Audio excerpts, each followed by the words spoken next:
Professeur Mostafa Khiati, bonjour. Bonjour, merci de l'invitation. Bonjour à tous les auditeurs. Alors, drogue, quel rôle doit jouer aujourd'hui la société civile pour prévenir, alerter et sensibiliser contre ce fléau en constante évolution et qui souvent est à l'origine de plusieurs mots MAUX comme la violence? Oui, la société civile doit jouer un rôle majeur dans la société parce que c'est une interface entre les familles, les quartiers, les institutions, les responsables, etc. C'est un lien, c'est également un canal d'information qui, malheureusement, dans de nombreuses situations, n'est pas assuré. Or, son rôle est déterminant, on le voit maintenant dans tous les pays du monde, et particulièrement dans la prévention des fléaux sociaux et également des nouveaux phénomènes, des nouveaux défis de la société qui sont représentés notamment par la violence. Mais peut-on considérer qu'elle a été défaillante jusque-là, professeur Mostafa Khiati?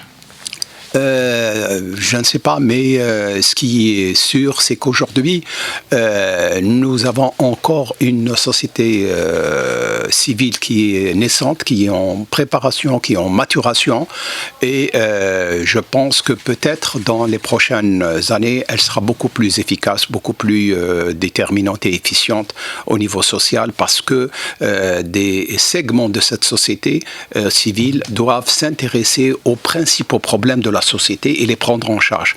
Aujourd'hui, nous avons une espèce de tout venant et ça pose un problème. Il n'y a pas de formation, donc il faut lancer la formation à ce niveau-là. Il faut également sélectionner ceux qui sont les plus performants par un système peut-être d'incitation. Mais par rapport à ce phénomène de la drogue, quel rôle pourrait-elle jouer, professeur Mostafa Khiati? Au niveau de la société, oui, partout dans la société, essentiellement au niveau des endroits ou des espaces qui sont privilégiés par les narcotrafiquants pour bien sûr propager la drogue, les écoles, les établissements scolaires, les universités. En fait, à ce niveau-là, ce sont essentiellement les associations de quartier qui pourraient jouer un rôle très important. Pour cela, il faut absolument les encadrer, les former et les rendre plus performants et créer un réseautage, c'est-à-dire des liens entre les différents quartiers pour justement identifier le mal lorsqu'il survient et identifier ces réseaux de narcotrafiquants et de dealers qui existent partout. Et on sait aujourd'hui, on utilise beaucoup les enfants et les jeunes dans ce trafic-là. C'est pour ça qu'il est impératif aujourd'hui de donner plus d'importance à ces comités de quartier et les rendre plus efficients. Même principe pour les collectivités locales, doivent s'impliquer dans la lutte contre ce fléau. Les collectivités locales sont absentes et elles devraient travailler en étroite collaboration avec les comités de quartier parce que c'est un binôme qui est important et qui pourrait redonner au quartier sa splendeur d'antan. Alors, la drogue, son ampleur, alerte et inquiète aujourd'hui, puisque certains disent que la tendance est en train de s'inverser. On passe d'un pays de transit à un pays de consommation. Professeur Mostafa Khiati. Oui, nous sommes déjà un pays de consommation. Lorsqu'on revient un peu à l'histoire, vous savez que nous avons eu un pic extraordinaire en 2013 avec la saisie de plus de 213 ou 217 tonnes. L'année 2022, c'est plus de 60 tonnes, mais ça reprend normalement. On ne devrait pas avoir ces chiffres-là, étant donné que les frontières sont sécurisées, tout au moins une partie de ces frontières-là. Il y a eu saisie même de 5 tonnes de cocaïne. Oui, et alors ça c'est en plus, c'est-à-dire qu'aujourd'hui, ce n'est plus uniquement le hashish auquel on était habitué, mais on voit la montée des psychotropes avec des différents produits chimiques qui viennent notamment du Sahel, mais comme vous venez de le signaler, le problème de la cocaïne qui devient un problème redondant, un problème pratiquement endémique, puisque on voit de plus en plus, et je passe bien sûr sur les autres fléaux qui existent, comme le tabac et le reste. Et la résine de cannabis, oui. L'origine, puisque vous avez engagé au niveau de la Forum plusieurs enquêtes sur le phénomène de la drogue, et vous n'avez cessé d'alerter sur son ampleur. L'origine est connue, je pense que l'ONU dit, enfin les instances des Nations Unies ont bien montré que le Maroc était le premiers producteurs dans le monde. Et cette production, il faut bien qu'elle aille quelque part. Étant donné que nous sommes en conflit avec ce pays a tendance et voudrait bien sûr déstabiliser le front intérieur en Algérie, créer des problèmes au niveau de la société, alimenter la violence sociale, etc. Quel est le billet? C'est très facile, c'est l'agression chimique, c'est-à-dire c'est fournir davantage de drogue, de kiff sur le territoire algérien, et on le voit. Donc aujourd'hui, il y a des peu plus d'astuces. Vous avez vu, on a par exemple, les gardes-côtes ont pu récupérer des colis de kiff qui ont été jetés sur les plages. On a vu également qu'au niveau de l'extrême sud, il y a également des passages qui sont au sud de Tindouf, etc. Donc il y a des pistes qui sont déjà empruntées, etc. Parfois on contourne carrément la frontière pour rentrer par le Sahel, etc.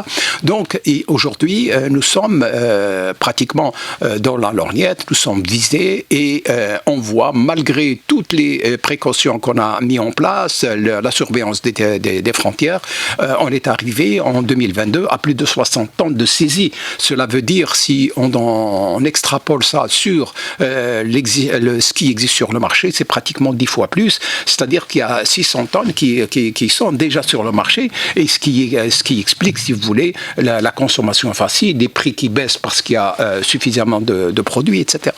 Alors justement, j'abonde dans le même sens que le vôtre, professeur Mostafa Akhiyati, puisque la drogue, dans le rapport mondial sur les drogues 2022 publié par l'Office des Nations Unies, le Maroc arrive en tête des principaux pays producteurs de la résine de cannabis. Quelle est la cible privilégiée aujourd'hui des narcotrafiquants, professeur Mostafa Akhiyati? Il faut peut-être expliquer, pour ce qui est de kiff, la résine de cannabis, c'est un concentré de kiff. Ce n'est pas le kiff d'origine, si vous voulez, à la cueillette.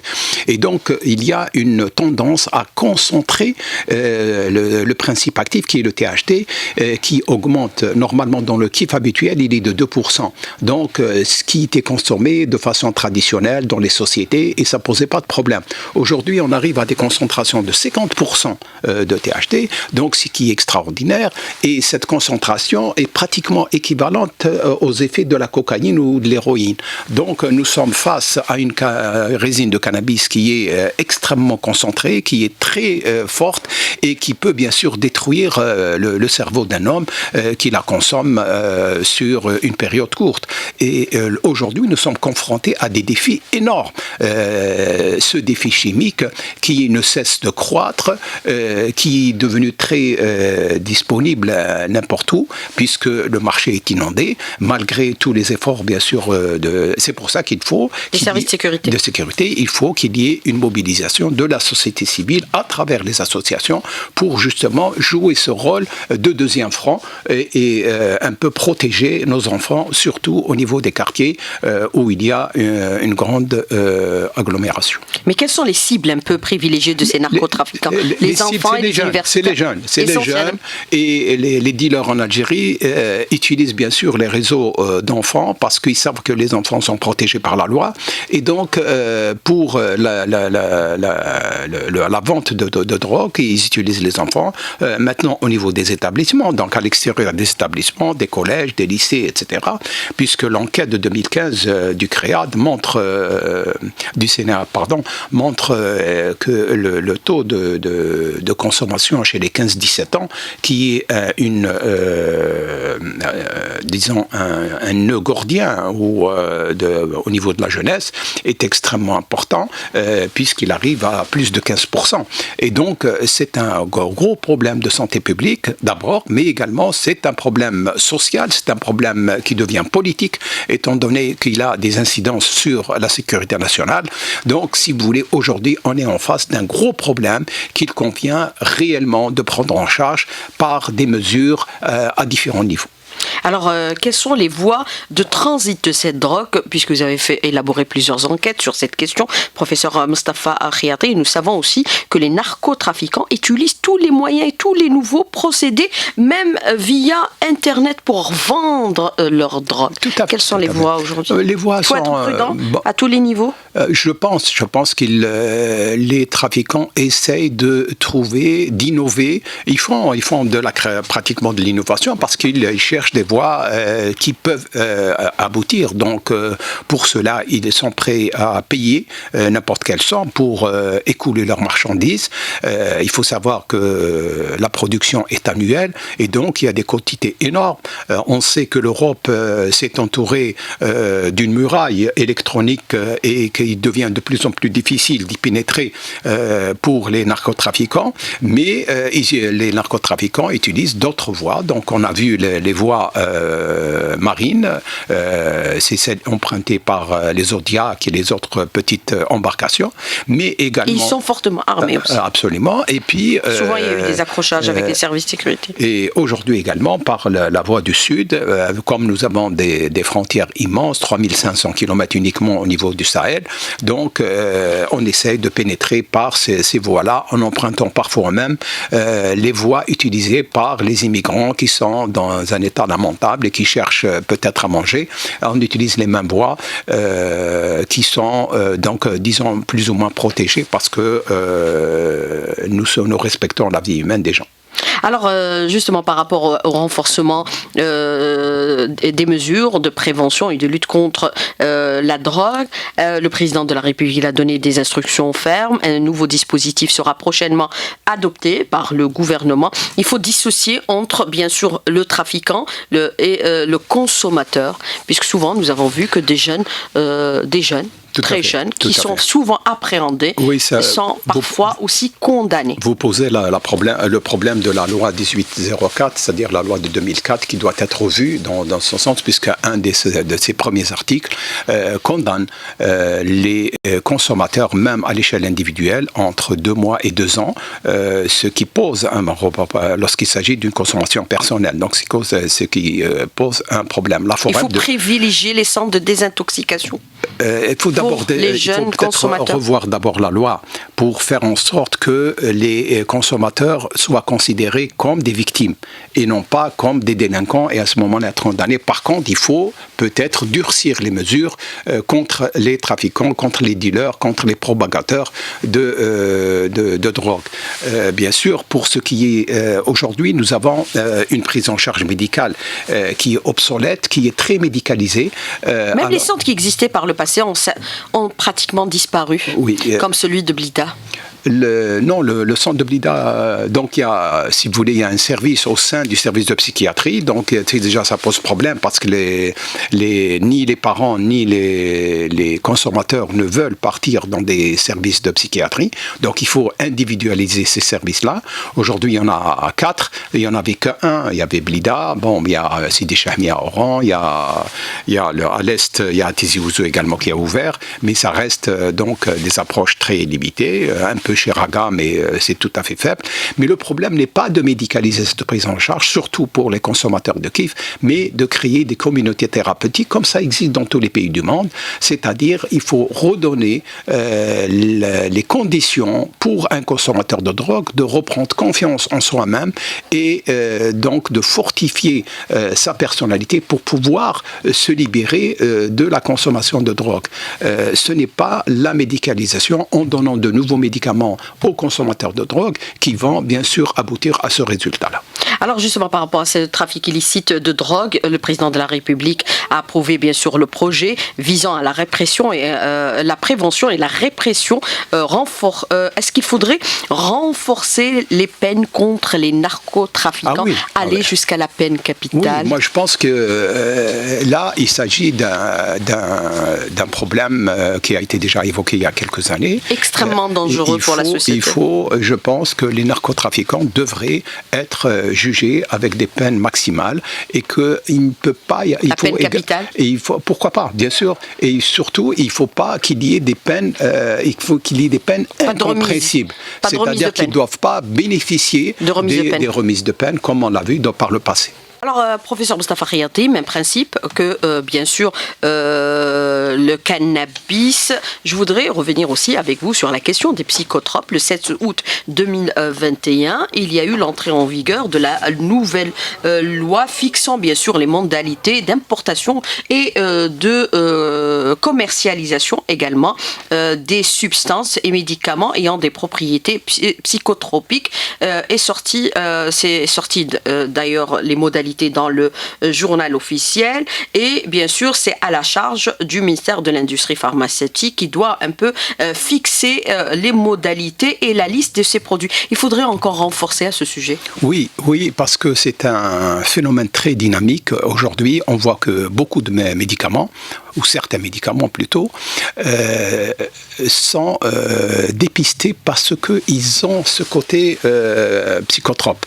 Et donc, ils sont consommés pour cela. C'est pour ça qu'il faut mettre en place un observatoire des psychotropes ou un observatoire des drogues de façon générale pour permettre justement de détecter à l'avance et d'anticiper sur les mesures à prendre. Il ne faut pas attendre que la consommation se généralise pour prendre des mesures. Nous sommes toujours en retard pour cela.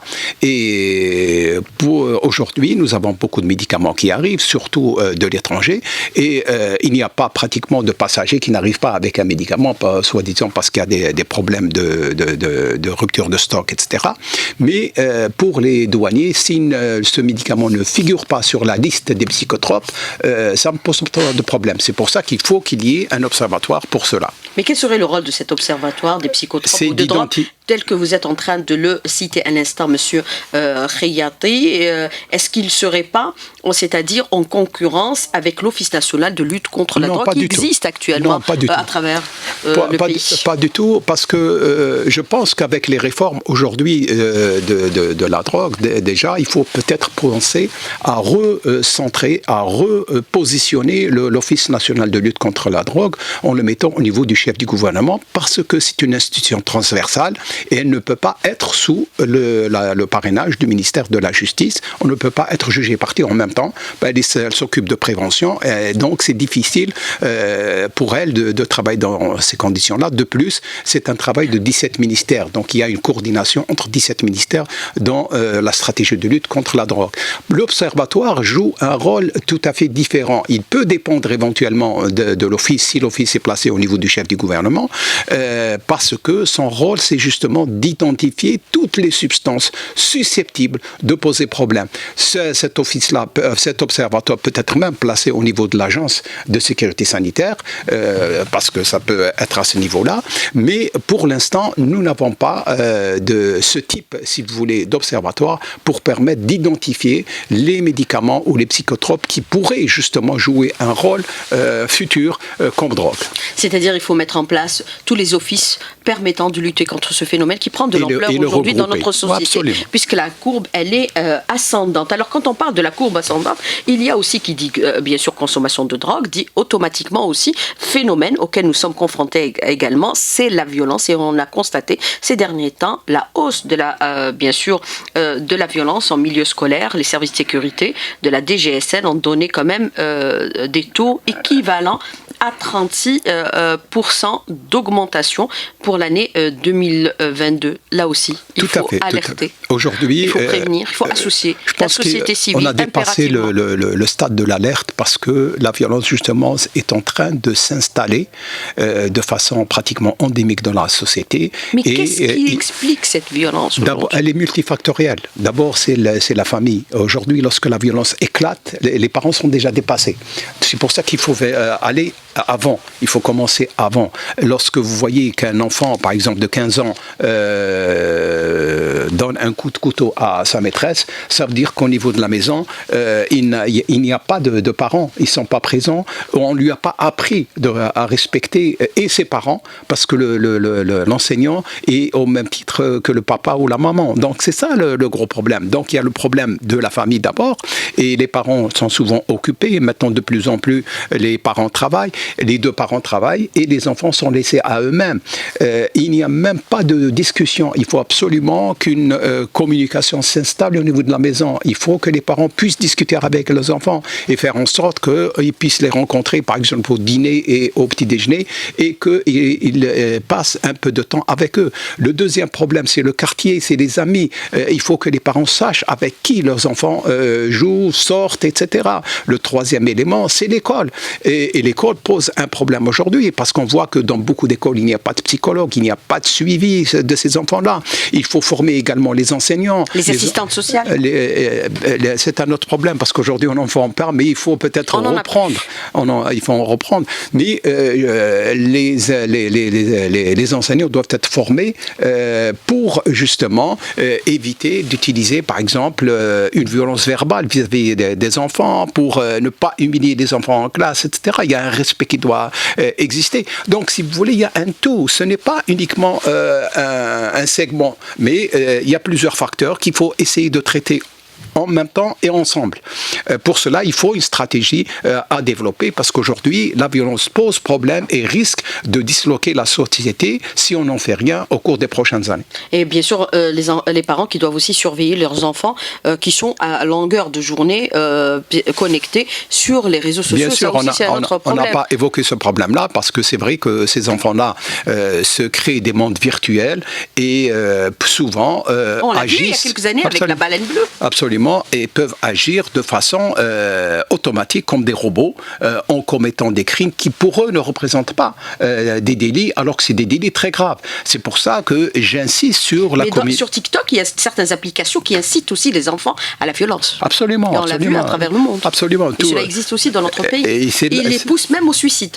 Oui, vous avez cité l'exemple de la baleine bleue. Donc le problème qui se pose aujourd'hui, il faut absolument revenir à une communication intrafamiliale. Il faut que les parents discutent avec leurs enfants quotidiennement, qu'ils leur demandent un peu leurs résultats scolaires, ce qu'ils ont fait, qui ils ont vu, c'est très important cette communication. S'il n'y a pas de communication entre enfants et parents, les enfants vont se brancher ailleurs, soit sur la toile, soit avec des amis, entre guillemets, des amis qui les poussent justement vers les délits. Mais est-ce qu'on peut considérer que les enfants qui vivent en milieu violent régénèrent cette même violence ?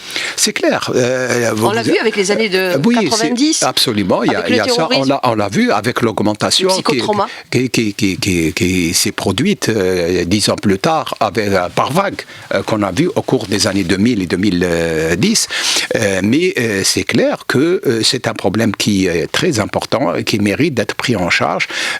En tout cas, ces enfants-là doivent être orientés, et aujourd'hui, on ne doit pas les laisser, si vous voulez, exposés au risque de la toile, et pratiquement toutes les écoles internationales mettent l'accent sur cela, parce que les risques justement de ce qu'on peut tirer de cette toile-là peuvent être assez graves, et on a vu le comportement de beaucoup d'enfants en matière de violence. Par exemple, on a vu des enfants de membres de sécurité prendre le pistolet de son père et aller à l'école, etc.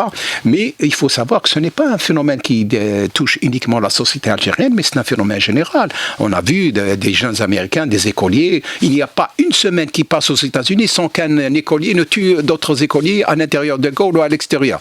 Donc, c'est vrai que les armes sont libres là-bas, mais ici, nous sommes une société conservatrice, et donc on devrait justement faire en sorte que les moyens de maintenir cette jeunesse-là dans des normes et dans des conduites polies et respectables vis-à-vis des plus âgés, vis-à-vis de la société, vis-à-vis des institutions, elle doit être conforme à ce qu'on voudrait, comme dans certaines sociétés qui sont proches de nous. Alors nous avons bien sûr un système scolaire très social. Aujourd'hui, toutes les aides sont apportées, puisque nous avons vu qu'il y a aussi au niveau en milieu scolaire la santé scolaire qui permet la vaccination pour une bonne santé des enfants. On parle aujourd'hui de leur nutrition, également des aspects extrêmement importants aujourd'hui. Est-ce que dans le cadre de la santé scolaire, il faudrait réintégrer les psychologues et également les assistantes sociales au milieu scolaire, impérativement? Non, c'est impératif, d'autant plus qu'aujourd'hui nous avons... Puisqu'on a vu que le rôle des assistantes sociales a totalement disparu. Tout à fait, donc c'est impératif aujourd'hui, d'autant plus que nous avons des milliers de psychologues qui sont... universitaires, qui sortent de l'université. Qui sont au chômage. Et nous formons des assistants. Il suffit de leur donner une formation supplémentaire qui leur permette donc d'être au contact avec les enfants et les enseignants, et maintenir cette formation en cours d'emploi, ce qui existe Il pourrait prévenir contre la violence. Et il pourrait jouer un rôle très important de prévention et d'anticipation. Et ça, c'est important. Moi, j'aimerais dire que la Forum a déjà proposé au ministère de l'Éducation un programme d'école sans violence qu'on voudrait développer au niveau en commençant par les wilayas les plus exposés et ensuite en généralisant cette opération au niveau de toutes les wilayas du pays. On attend la réponse. Pour les assistantes sociales? Pour les assistantes sociales, vous savez que c'est un métier qui a disparu. C'est un métier qui a disparu. Alors parce qu'il est en train d'être favorisé dans d'autres pays. Parce que le ministère de la Santé, qui était le formateur de ce personnel-là, a dit qu'il n'avait pas besoin de ce personnel.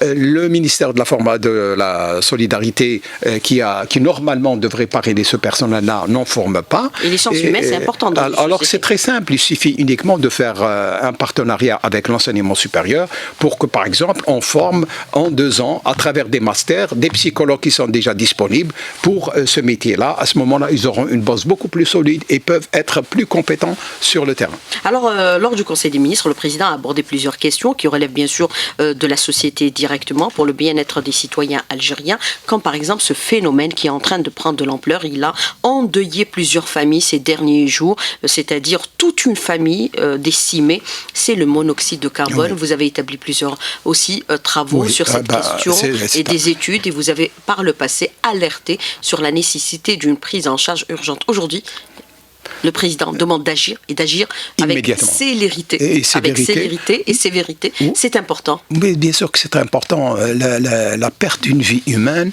comme ça, de façon bête et stupide, pose toujours problème.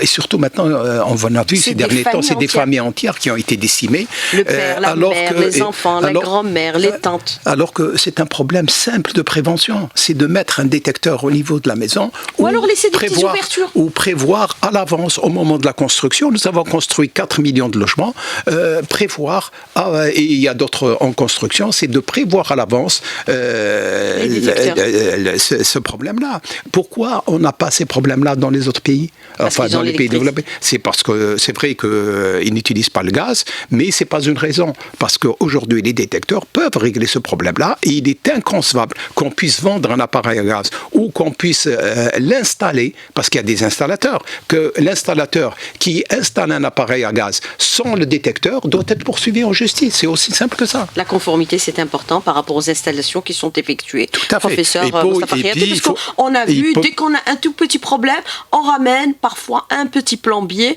Je ne dénigre pas les plombiers, mais qui parfois ne maîtrisent pas le savoir-faire en matière, par exemple, de raccordement au gaz qui relève pratiquement des services de la Sonelgaz. Moi, j'irai plus loin que cela en disant que la formation professionnelle devrait introduire des modules dans la formation des plombiers, dans la formation des maçons, dans la formation de tous les personnels qui sont concernés par... Sur les aspects liés à la sécurité. Liés à l'habitation, à la sécurité de l'habitation, qu'il y ait un module de sécurité des habitations dans lequel il y aurait le problème des détecteurs de monoxyde de carbone et le reste. Alors vous avez cette question de l'auditeur qui vous dit par rapport au trafic de drogue aujourd'hui qui prend de l'ampleur et sa cible privilégiée, c'est les jeunes et les très jeunes enfants puisque ça circule même au niveau, c'est-à-dire des CEM.